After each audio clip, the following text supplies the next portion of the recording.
Do you struggle with sticking to your food budget? Do you hate the word budget altogether because of the trauma resulting from trying to stick to one? Well, I have some tips and strategies that have really helped my family come in at or under our food budget every week, and I hope that they can be a blessing to you too. Hey, I'm Lori. Welcome to Homemade Simple. Today I want to talk to you about something that I've struggled with for a really long time, but have finally found a solution to the ever-challenging food budget. I've been a homemaker for over 20 years, but it seems like I've never gotten a grasp on how to successfully use a food budget to keep our food purchases under control. But I finally found a solution that really works. It has brought me in at or under my budget every time that I've used this strategy. I'm going to share it with you today. I hope that this strategy will help you too. I hope that it will bring simplicity in creating a food budget and meal plan that you can stick to and gives you the time to do the things that are really important to you. This strategy is really so simple that it only takes a little bit of time to set up, and then it is almost effortless to create your grocery list and your menu plan every week. It has brought such simplicity to my grocery shopping trips and to my menu planning, and I'm really excited to share it with you.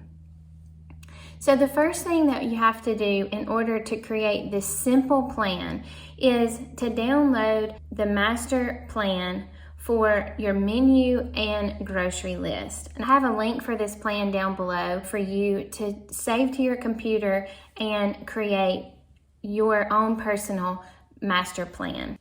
After you've downloaded the master plan, print off a copy that has empty fields on the bottom for your menu entries. After you've printed off a blank master plan, invite your family to help with inputs on ideas for simple menu options. So these would be meals that you can make with minimal ingredients and minimal effort and time. Things like taco salad, soups, spaghetti. These items that you know how to make, even if you don't have the time or mental energy to devote to a fancy meal, you can get spaghetti on the table no matter what your circumstances. You know that you can make simply and easily. You can delegate a lot of the tasks for the kids, and you can get a nutritious meal on the table in no time at all.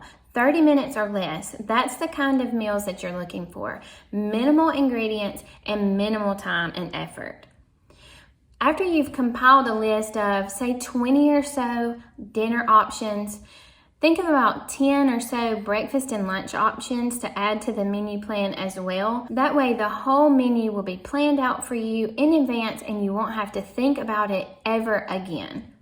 This is going to be your master plan for the next 3 to 6 months. You can revisit the plan every quarter or a couple of times a year, and that way you can add and remove meals that you've been missing or that you've learned about. You can add those new meals and take some of the old away that you have found that you don't really use much. However you choose to organize your meal plan, this is going to be the basis for your family's budget. Once you have the meals listed out, these are going to be the items that you choose for your meal plan week by week. That's how this budget system is really successful. There are no surprises. You know exactly how much every meal is going to cost, and so you can budget accordingly. Once you have all of the meals listed out on your master plan, take the time to think about how much each individual meal is going to cost to make for your family. So, for example, if I'm going to make taco salad for my family, I know that with all of the ingredients are going to cost me about $13 to feed my family of 6. Do that for every meal that you have listed on your master plan. This is a really important step in creating a successful budget. So take the time to go through each and every meal listed and create a good estimate. It doesn't have to be perfect, but just create as close to an accurate estimate as you can. If you don't know how much an item costs, if you just haven't paid attention or you haven't bought it in a while, it's really simple to log on to the Walmart grocery app, put in your zip code, find that item at Walmart. It will give you a good idea of how much that item is going to be, whether or not you shop at Walmart on a regular basis. After you have an estimate for the cost of each meal, now you want to take an average. So average out all of the breakfasts, then average out all of the lunches, and average out all of the dinners. Do each meal separately. So average out the cost of each daily meal by averaging the cost of each entry under breakfast and dividing it by the number of entries. So if you have 10 breakfasts listed, add all of the costs for the meals up, divide that by 10. That will give you the average cost for each of your breakfasts that you have listed on your menu plan. Do that for lunch and dinner, and then add the averages together. Add the average cost for your breakfast, your lunch, and your dinner, and that will give you an average daily cost. After you multiply that average daily cost by 7, you will have your meal budget number. This is going to give you a pretty close estimate to how much it's going to cost to make the meals for each of the 7 days for all of your family.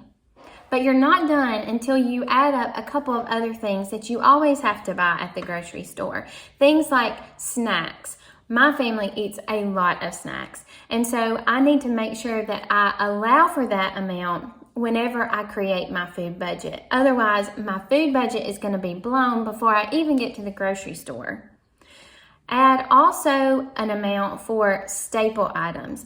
Things like oil, sugar, salt, flour, things that you buy on a regular basis, but you didn't really factor in when you were adding up your meal items. Also, another category that you'll want to add in are household items such as toothpaste, deodorant, toilet paper, the things that you buy on a regular basis that are not really food, but if you're like me, you buy them at the grocery store when you're buying your groceries. Add some, maybe $25 to $35 for household items that you're going to need for the next week or two. Also, you'll want to add some money per week for just in case situations. What if you had a hospitality opportunity come available? You wouldn't want to say no because you don't have enough in your food budget. So if you add $10 or $20 every week for special circumstances like a hospitality opportunity or a special sale that you didn't know was going to happen, maybe when you go to the store the meat is at a great discount and you want to buy extra for the rest of the month, you will have that little bit of wiggle room there without busting your budget.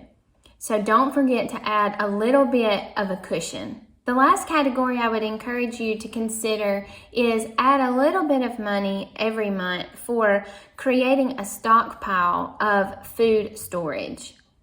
I'm not sure if you've experienced this, but when I've gone to the grocery store recently, there has been a lot of empty shelves. And that creates a sense of concern for me when I'm thinking about having the food available for my family that we use on a regular basis. So I have started creating a stockpile of staple items just in case I'm not able to find flour or beans or rice at the store. I know that I will have plenty for my family to last us until I am able to find it at the grocery store the next time. After you add up all of these items, this is your food budget. Because we've allowed ourselves extra wiggle room, this budget is not restrictive in any way. It just allows us to have a simple, easy plan. When we go to the grocery store, we are planning to succeed. And when we get to the checkout, we know that we have gotten everything on our list and we've not wasted money buying frivolous things that we don't need. Well, now that you have your numbers for your meals, your snacks, your household items, your staples, and maybe creating a little bit of a stockpile for emergencies, now you have the grocery budget number. You can go to the store with confidence that you are getting exactly what you need and you're not wasting money. In addition, you have the master menu plan, so now your menu is already created for you. I hope you'll join me next week so that we can discuss creating your grocery list from your master menu plan. I think that this will really help simplify creating a menu for the week for your family. I'm really thankful you're here today. I hope that something in this video was helpful. If you have any suggestions on creating a useful family food budget, please leave those down in the comments below. If you liked the video, please give it a thumbs up. Please subscribe to the channel so that you can get notifications whenever new videos are added. I plan to add new content every Friday, so I hope that you'll come back then. Thank you for being here. I love you. I hope you have a wonderful week, and I will see you again next time.